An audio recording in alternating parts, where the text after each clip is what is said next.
ప్రభునందు ప్రియులారా, ప్రభువు నామమున మీకు వందనములు. ఈరోజు దేవుని యొక్క వాక్య ధ్యానము మత్తయి సువార్త 19వ అధ్యాయము 26వ వచనము. యేసు వారిని చూసి, ఇది మనుషులకు అసాధ్యమే గాని దేవునికి సమస్తమును సాధ్యమని చెప్పెను. దేవుడి మాటలు దీవించి ఆశీర్వదించునుగాక. గమనించండి ప్రియులారా, దేవునికి సమస్తమును సాధ్యమని ప్రభువే సెలవిస్తూ ఉన్నాడు. కొన్నిసార్లు మన జీవితంలో ఒక ఆలోచన మన హృదయంలో కలుగుతుంది. అది ఏది అంటే, దేవుడు నన్ను ఒక కార్యము కొరకు ఏర్పరచుకున్నాడేమో అని.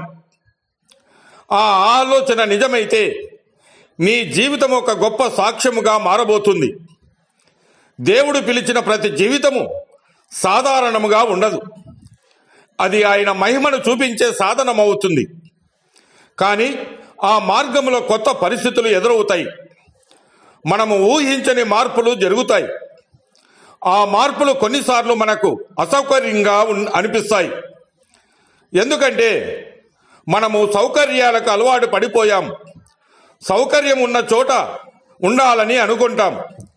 అక్కడే అసంతృప్తి కలుగుతుంది. అప్పుడు సాహసం చేయడానికి ముందడుగు వేయలేం.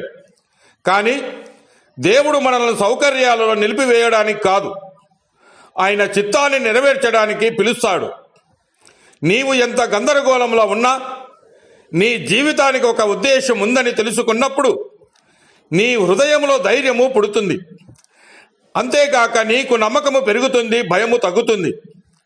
ఎందుకంటే దేవుడు మన జీవితాల గురించి కలిగి ఉన్న ఆలోచనలు మన ఊహలకు అందని విధముగా ఘనమైనవి. ఆయన ప్రణాళికలు మన బుద్ధికి మించినవి.